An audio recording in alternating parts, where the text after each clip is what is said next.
Joining me today in an exclusive conversation is the youngest minister in the NDA government who hails from Bihar. He has had long battle to keep his entire party together. He is a strong voice in parliament and also he refers to himself as Modi's Hanuman. Joining me today is Union Minister and LJP Ramvilas Party's leader Chirag Paswan, who has made an illustrious career in a span of a decade. So Mr. Paswan, after taking over charge in the ministry, what are your priorities which you have set right now? Well, of course, I think my Prime Minister has given me a huge responsibility of food processing industries, and I genuinely feel and believe that this is the future of our country. When I was not even having this this responsibility, even then also in my state, I used to talk about a lot for food processing. In my vision document that I made for Bihar, that's called Bihar First, Bihari First. So I mentioned these food processing units a lot, many times in that vision also, you know. And I genuinely believe that in a country like ours, and especially in my state, you know, which is basically, it is an agro-pro based. So, you know, places where farmers are the major revenue makers for your state. So it is important for you to have, you know, these processing units there. Like I've always given example for my constituency, that is Hajipur, you know, you get these bananas there, you know, but the same banana, when it goes down south, it gets converted into banana chips and stuff, yes. And the value added, you know. If the same thing can be done in my state, place where it has been produced. So I think the farmers will be more benefited, the state will get more revenue, and eventually, yes, the economy will grow. So yes, I think it's a huge responsibility. So you have started the work, have you started signing the files, have you started, aggregating the work, have you started all of it? I have actually. I've taken initial days for me to understand and to, you know, to read and to, you know, have an in-depth knowledge about the ministry. After doing that, yes, I am on the roll. But this journey of yours, it's not an easy journey.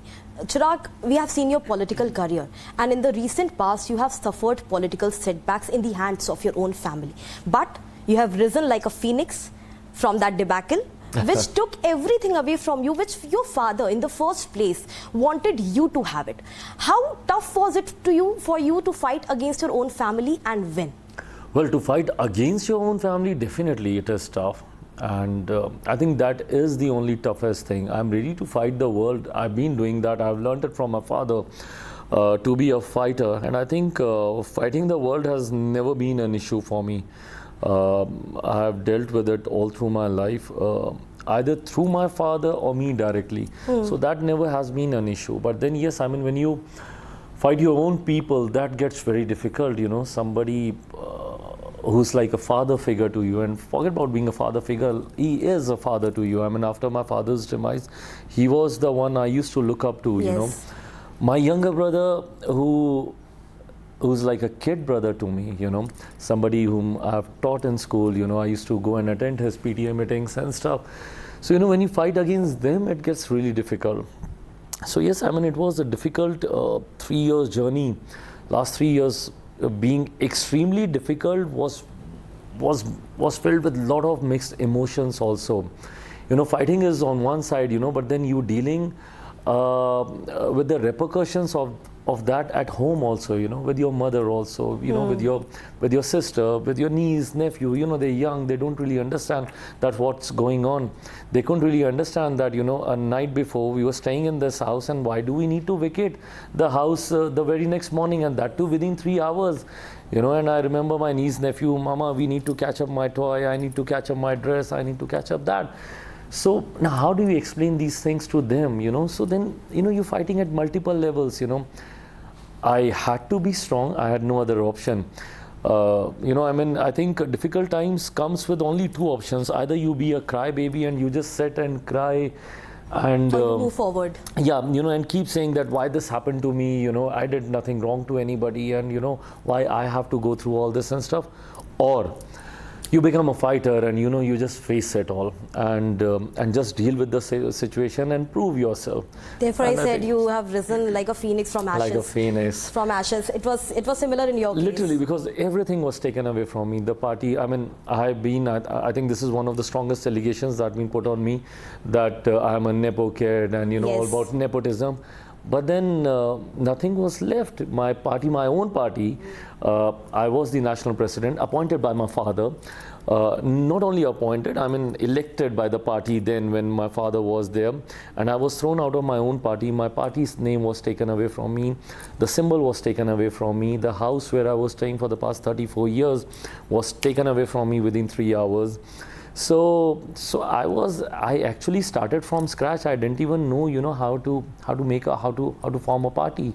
When my party was taken away from me, I didn't even know that what is the procedure to form a new party, and how do you really go about these things, because my father used to do all this, he did all this, but then I was left to nothing, and I started from scratch. But then I'm happy that that my family, my mother especially, and people from my party, they had that belief in me, and their belief kept me going. One more thing, correct me if I'm wrong. There's one instance which I remember. It's just stuck in my mind. There was this day when you were outside your uncle's residence. You waited there for 40 minutes, I think more than 40 minutes. The camera were on your face.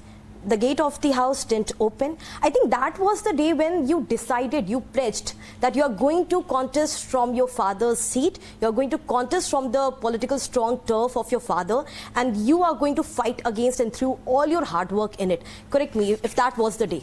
So yes, I mean, it was a turning point in the sense that till that day, I was trying my best to keep the party and the family together, and I never thought that there'll be, I had this belief or this confidence in me that eventually things will work out. Nothing can go this wrong that blood relations can split apart and like this. So I had that hope within me, but I couldn't really believe that they didn't open the door. A house Yes.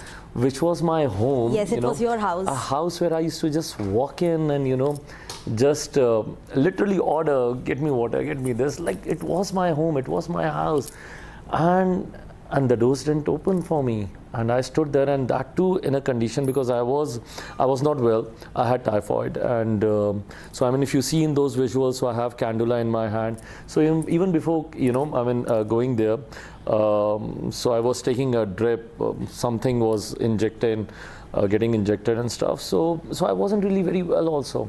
Still, I stood there. I went inside. I wanted to meet my uncle, Chachaji, but I couldn't meet him. Then I saw Chachi. I walked up to her.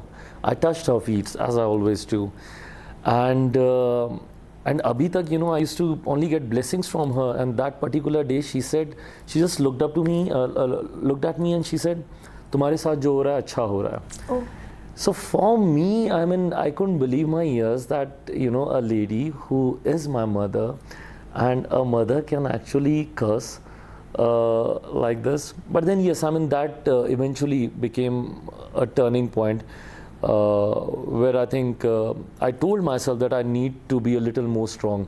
It's not going to be an easy battle. So that was the day when everything changed. It was a paradigm change. That day was a shift, I believe. Because tell me one thing, you contested from Hajipur and other 4 seats. It's a 100% strike rate. You won. You reclaimed what was yours. What was first, your father would have decided to give it to you.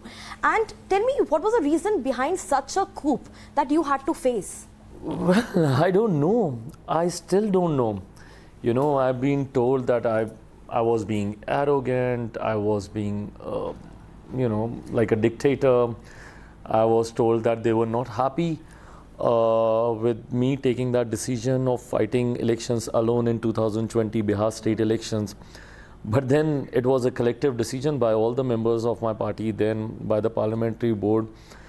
So yes, I mean, a lot of allegations were thrown on me. But the fact was that, I mean, now when I look back at the whole thing and I start connecting the dots, my uncle wanted to be a minister. That's it. It was as simple as this. The only reason for the whole split and the whole drama and everything the insecurity that I'll take over everything, the insecurity that, you know, why am I getting more popular, the insecurity that why, you know, people from my state, you know, after my father, you know, they should be looking up to him and not him, and they're looking up to me. So I think that insecurity, that wish to become a central minister, I think that led to the whole thing, because I really don't understand why else. But was that a dictatorial decision of yours where you expelled five leaders, 5 MPs from the party for the anti-party activities? I think that was the reason why your uncle said that's a dictatorial decision, and Chirag is doing everything in his power what he wants to do. No, I mean, so it was, that decision was taken after that particular day that we were talking about, Yes. you know, because I went to meet him to give him everything that I had.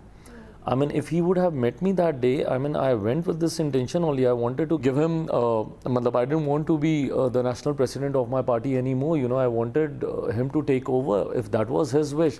So I went to him for this only, that you become the national president of the party, you want to become minister, please become the minister in the central cabinet from the quota that our party has in the central alliance. And but just don't break the party and the family, you know. Let us all be together. Let's not do this for Papa's sake, at least, because, you know, he would not be happy seeing all this that we are doing right now. So I went with that intention to give away everything. But then when the doors didn't open, and eventually, you know, he was not ready to meet me. None of my member parliaments then, you know, met me. My mother kept trying, you know, repeatedly. She called multiple times, Multiple times. And not only was she calling my uncle, my brother directly, she called all my MPs, concerned leaders of the party. You know, she kept calling. She even, because one of their son-in-laws happens to be very, very good friend of mine, you know, and we are still in very good connect. Jolly is his name. So, and my mother and Jolly gets along really well. So my mother even asked Jolly, you know, they are your family as well, you know, so just inform them that, you know, we just want to have a talk, a discussion. We can always sort out things over discussion. So they were not ready. So eventually, to keep the rest of the party together, it was important for me to take that decision. Now, my whatever that I was trying as a son, you know, I had to let it go, and I had to take in charge as the party leader, as the national president of my party, to keep the party together. And those decisions were taken on a legal advice, you know, on a technical advice, that, you know, how we should go forward. Then those decisions were taken. But after you won, there was a congratulations message from your uncle. He tweeted, he wished you. So are you ready to forget and forgive? And what do you want to respond to the change of heart? You know, I hold nothing against no one. Trust me, honestly, you know. I do a lot of puja part, I do a lot of meditation, and that gives me a lot of gravity, lot of self-control. And I hold no grudges against anyone. But then, having said it all, this is one decision. I mean, if you talk politically, I can always take a decision. My decision is no, because not only whatever issues that we had, I mean, that is on one side, but then even as an ally partner, you know, their role during last Lok Sabha elections 2024 was really bad. I mean, they made sure that all my candidates should lose, you know. They had a lot of anti-alliance activities, you know, being the part of that alliance. So yes, I mean, they can never be a part of ND alliance, that is for sure. And me getting back, I mean, I think my party will be very, very against this decision. Nobody wants to, you know, have them back in our party. So yes, politically we are very clear that there's no possibility of us getting together. But on a personal level, this is one thing that my family and my, you know, my elders have to decide on. But they want you to go back and just forgive them. Do your elders want you to forgive everything? I don't know. This is not even the part of our discussion at home. Yeah. Tell me one thing. 2013, I believe, was the first time when you met Prime Minister Narendra Modi, and 2024, today you are the part of the NDA government. But the same NDA government initially sided with your uncle, and now you are with NDA. So, do you think that it was your loyalty which awarded you? I don't know whether it's loyalty is what. I think these decisions are taken as per the situation. Eventually, see, I mean, when you talk about electoral politics, being very practical, I believe that eventually it's the mass support that you have. If the people are there with you, if they are supporting you, I mean, of course, you will be wanted by every alliance. But then if you don't have any mass support with you, I mean, you'll not be asked by anybody. So I think when all this happened, that time, yes, I mean, after my father's demise, we went into state elections, Yes. and my performance wasn't really very well that time in the state election, though we still managed to have 6% of vote consolidated with the party. So I think that time Bharatiya Janata Party must have realized that there's no point taking him because of the way I performed and stuff. But then yes, in past 3 years I have worked so much on myself and my party and strengthening my mass support. Maybe I think that could have been one of the reasons politically, but I think on a personal level, me and my Prime Minister, we share a beautiful equation together. My Prime Minister stood by me throughout the thick and thins that I was going through. So yes, and even my past 3 years, my difficult times also, my Prime Minister was there as a moral support. The statements which I'm talking about, the statements made by you, which actually struck right in the board, was when you referred Mere Pradhan Mantri and when you referred yourself as Modi's Hanuman. So when I talk about loyalty, I speak of those statements. You multiple times, time and again, you have stated that. Yeah, I mean, this is how I call him, Mere Pradhan Mantri. I think in all my speeches, all my interviews, I don't know whether is the right way to say it or not, but then yeah, I believe that he is my Prime Minister, and he is my Prime Minister. He's the Prime Minister of the country, and when I talk individually about myself, so he's my Prime Minister. Yes, so I have that devotion towards my Prime Minister, and I have that belief in him, and I think for the past 10 years he has delivered everything that I believed in terms of taking our country forward, in terms of making us Indian proud at an international platform. So he's done every bit of it, and is the reason why, and also more so from a personal angle also, when my father was in hospital, he was the only one who stood by my family, and that was a big thing for me and my family. So yes, I mean, I have that devotion, and that loyalty will stay forever for my Prime Minister on a personal level. Even when I decided to contest alone in 2020 election, Yes. So I made sure that I don't, none of my candidates were fielded against BJP candidates. Only and only because of my devotion towards my Prime Minister. But still people were calling you Team B, Team C. Chirag Paswan is Team B of BJP. I've seen, several leaders clarifying it on air. We saw Mukhtar Abbas Naqvi stating that no, Chirag Paswan is no Team B. In fact, that time we saw a lot on the minority reservations spoken by you. So that's when the whole Hanuman thingy also came. Yes, happened. Because that was the time when I was told that I cannot use my Prime Minister's pictures for my promotional campaigns and stuff. And that's when I said that I don't need to put his picture on a hoarding or on a poster. My Prime Minister stays in my heart, and he is here in my heart. So I don't need his pictures on the hoardings of my party. And that's where the Hanuman concept theory came. So that's when I said that I'm like his Hanuman, he's there inside my heart.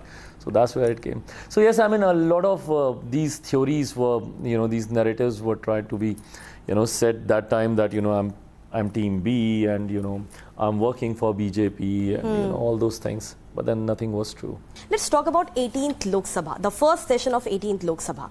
You spoke when the entire opposition was overhauling the proceedings. We saw the ruckus, the chaotic scene. If I remember, Chirag, in the 17th Lok Sabha, during the winter session of the parliament, when the entire opposition wanted the BJP-led NDA government to talk about the Manipur issue, at that time, when we spoke, that time you said that yes, the discussion on Manipur should happen. Tell me one thing, this time, when opposition was creating a ruckus, they went in they were protesting, staging protests while Prime Minister Narendra Modi was addressing the Rajya Sabha. What's your opinion and stance now on Manipur? Do you stay by what you said in winter session, or your opinion has changed after becoming a part of NDA? No, nothing has changed. I think I have always been, I have always believed that discussions should happen, and on every issue, a positive discussion should always take place, you know. I have always believed in that. That day also, you know, I mean, these guys, they were creating the whole, you know, the chaos was created for Manipur. Yes. Before that, I mean, I couldn't really understand what is their priority. Throughout the discussion, they were shouting for NEET. And when the Prime Minister started speaking, all of a sudden they remembered Manipur, and the whole thing, you know, boiled down to the Manipur issue only. My concern is that, I mean, you get time to speak in the parliament, you know. I mean, you have enough time to raise all these issues. My concern was that if you wanted, if Manipur was so important for you, why didn't the member of parliament coming from Manipur, there were two, one spoke a day before and the other one was left. He should have been allowed from the opposition side to speak right after the LOP, no? They should have given him enough time. Why were they waiting for him to be one of the last ones to speak? You know, they could have given him enough time, as much as time they wanted. So the opposition themselves, they are not clear about their strategies, their planning. And me, when I represent the government, I can say this on behalf of my government, we have nothing to hide.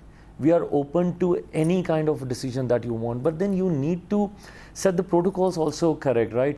I mean, Congress, you are an 150-year-old party. You are the one who have said these, made these said, unsaid rules and regulations and protocols, you know. They know it so well that when these, when a thanks motion comes on the presidential address, you know, no other motion, no adjournment motion, nothing else can be taken up before that until unless we don't have a discussion. But Manipur is still boiling, Chirag, and that is the reason why opposition is saying not a concrete statement from the side of the NDA government. And what we look in Manipur is that several meetings have happened, and still the situation is same as it was last year.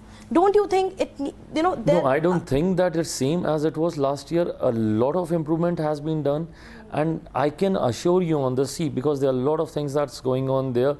There are a lot of things that cannot be said openly. I mean, yes, keeping the security of the state, everything, because it is a sensitive issue. We need to understand that also. Having said that, I think my government is taking all the possible steps and measures to get the peace back in the state.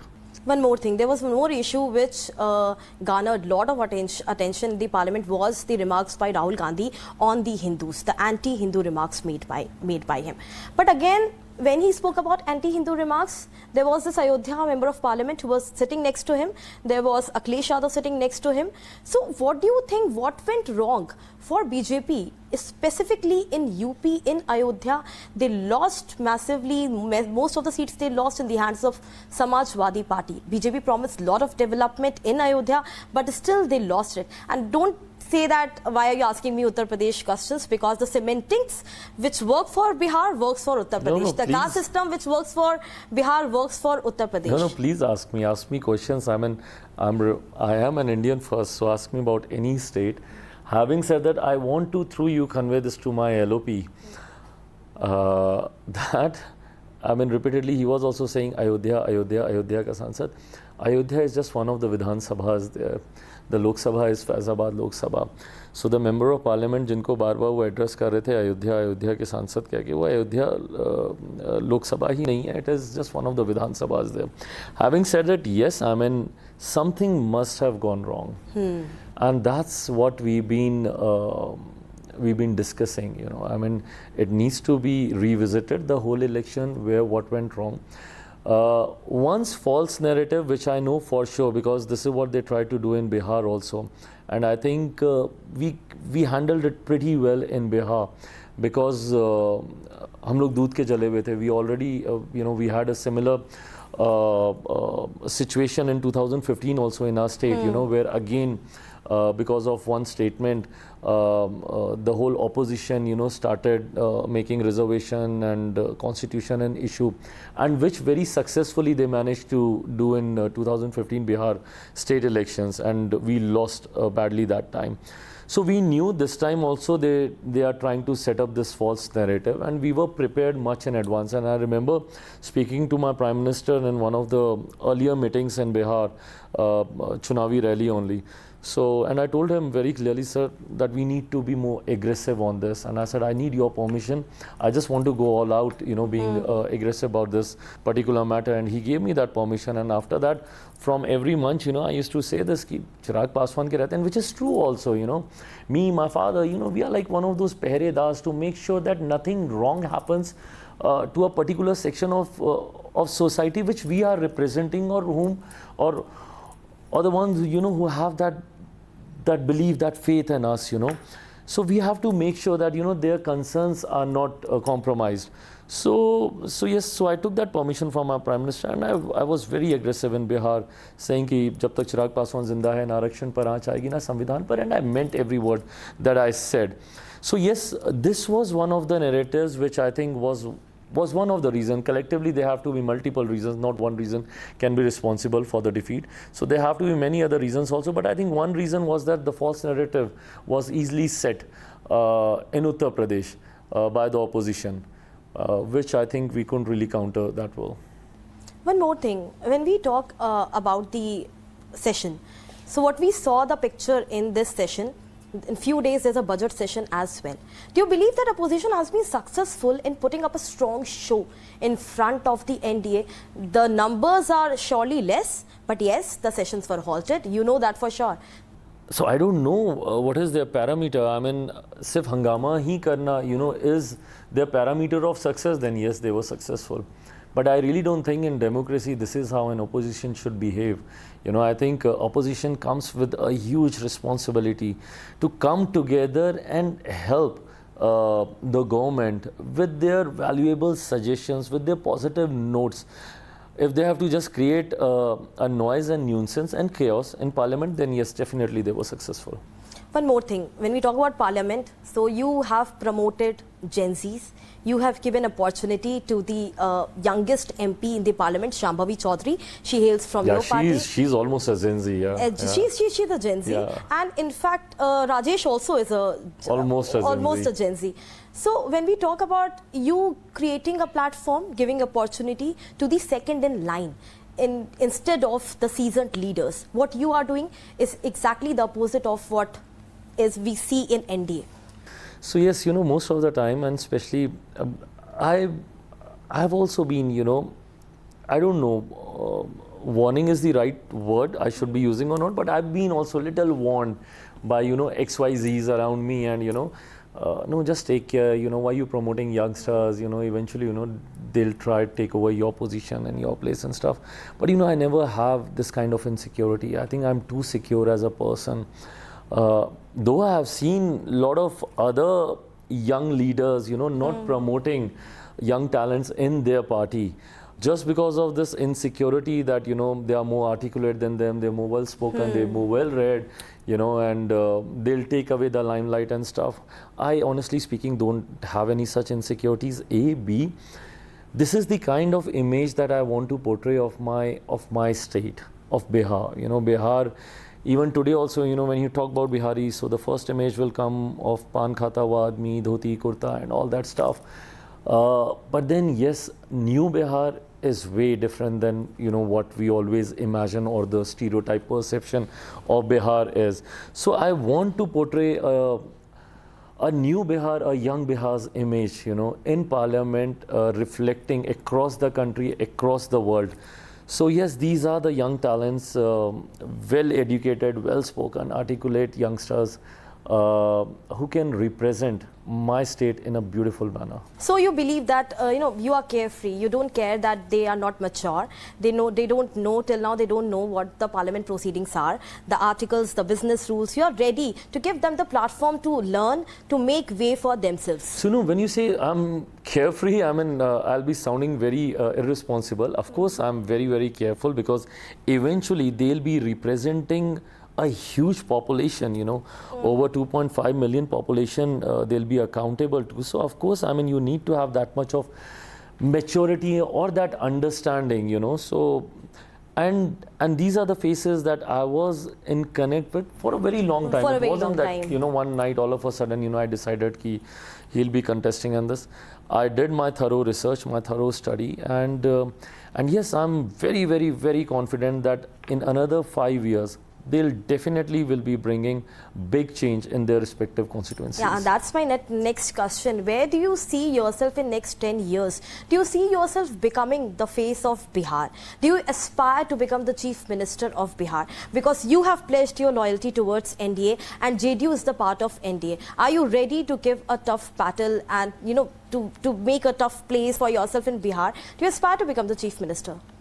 Well, I aspire to make my state a better state. I am working towards Bihar first, Bihari first, and my absolute focus, I'm heading with a target-oriented approach of Bihar first, Bihari first. In the process, I mean, honestly speaking, to become a central minister, to become the chief minister and all those things, it really doesn't matter for me. Till the time my work is getting done, whether it's being getting done by me or anybody else is doing it, I'm okay with it. But yes, I mean, I want to see my state as a developed state, as the #1 state of my country. But you yourself said that in next 5 years, you're going to change the entire paradigm and the look of Bihar. You're going to give the more opportunities to young people. So surely in 2029, will you contest as an MP or you are planning to go to Bihar, contest as a chief minister, contest as an MLA and we would love to see more and more new faces and young. Let's cross the bridge when it comes. Not now. Not now. Too early to comment anything. I mean, I've never been, I've never planned this much. I've always have a planning for my state, but my personal. Last 3 years, I mean, did I plan that? No, no. So life takes its own turns and stuff. You just need to be ready for whatever comes your way. But you don't have the best of relationships with Nitish Kumar, as we talk about. No, not today. You can't say today. In the politics, yes.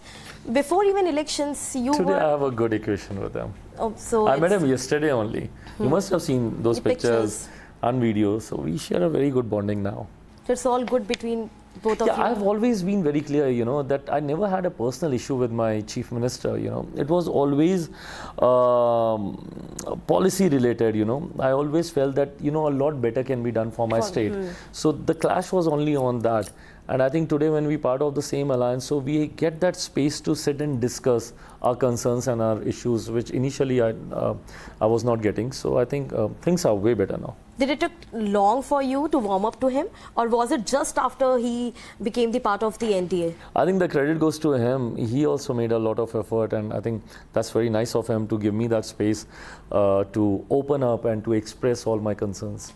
So there's the last session, and we have got few pictures for you. So we'll discuss on this. So there's the first picture for viewers to see. This is the 18th Lok Sabha. 2011, your debut movie, Mile Na Mile Hum, and almost which was a disaster, before you say. Almost 15 years, almost 15 years of your last movie. In 2011, yeah, it was released. 2011. Yeah, so years. What is the commentary between you and Kangana Ranaut? Social media is buzzing with you and Kangana's pictures, you both going inside Makar, inside Lok Sabha, on the stairs of the Makar Dwar, holding hands. In fact, the first day, the NDA parliamentary party meet, which we saw, you both were hugging each other. So what is this picture? You are still... So we have worked together, and I think the picture says it all, that we are good friends, and we have to be friends is the reason why we work together, right? And even if we were not friends when we started shooting together, eventually you do become good friends, when we are together for 8-9 months shooting together and all that stuff. And I think that continued over the years also. But yes, so you were in touch with her? Yeah, on and off. But then past 2-3 years, not at all, because I was struggling in my own life only. So we met after a long time. In that Central Hall wala meeting. So it was meeting her after a long time, and then we picked it up from where we left. You share the same commentary with all the young leaders in the parliament, or now there's a new group of all the old leaders meeting together in parliament? Well, I think I have good equation. I've learned this from my father, to have good equations with everyone, whether senior leaders or my age group. So this is the next picture, viewers. This is Chirag Paswan, it was the time of when Prime Minister Narendra Modi was elected as the leader of the NDA, and this is when he was sitting on stage. Yeah. Would you like to describe our viewers what was the feeling, emotion, because you said several things from the dais? So first of all, this was for the first time when I was sitting on the other side, you know.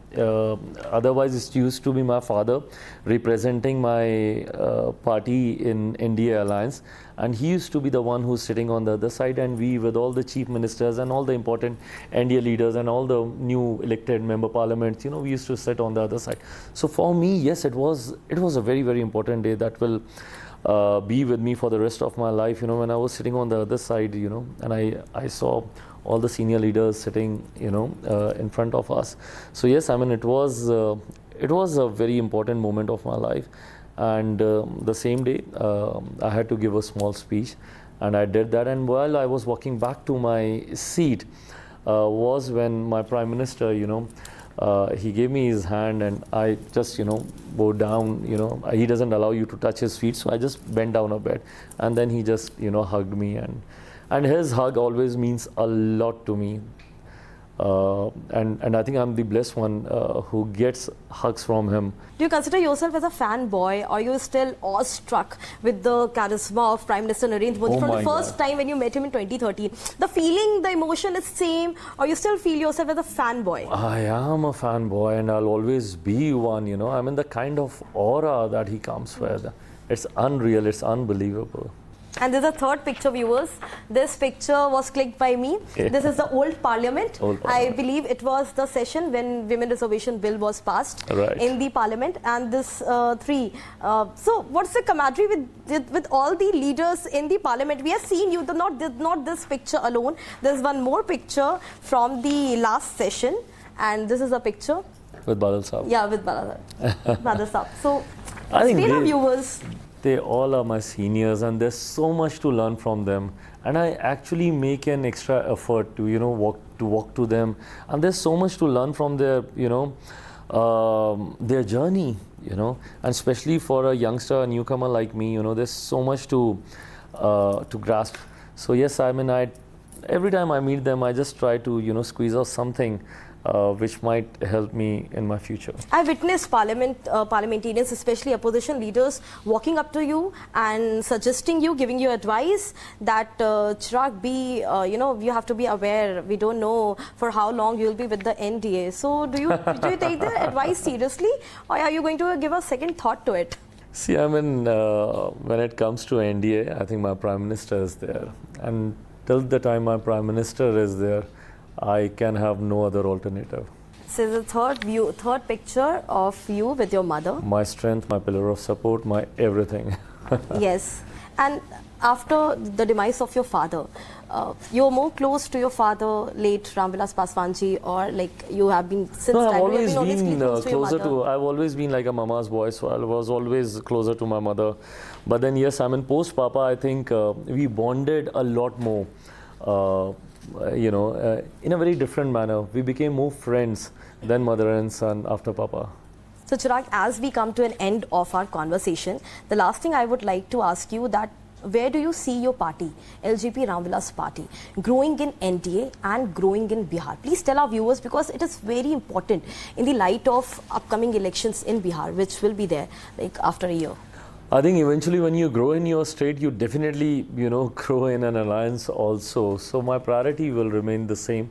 Bihar first, Bihari first is what I'm aiming at. So I mean, I want my state to develop, and I want to be the medium to make my state a developed state. And yes, I mean, I see expanding a lot more in my state. Not in terms of, you know, number of seats and stuff, but in terms of, you know, having that mass support, you know. So yes, I mean, my state will always remain my focus, Bihar. I am a Bihari, I'll always remain a Bihari. Will we see more of you in Bihar? Yeah, taking up the Bihar issues, because you were, day before yesterday, you were in Bihar. Yeah. There's an issue which is going on. You were there supporting the family, the grieving family you were supporting. So we will see you there. Though my Prime Minister has given me a huge responsibility, taking care of the new responsibility that I have now, I'll make sure that my connect with my state remains the same the way it was. Nice. Nice speaking with you, Mr. Paswan. All the best for your future ventures in your ministry, food processing. We hope you do as well as your father has done in this ministry. Thank you so much. Thank you. So this is Chirag Paswan in a special edition of the interview with Republic TV.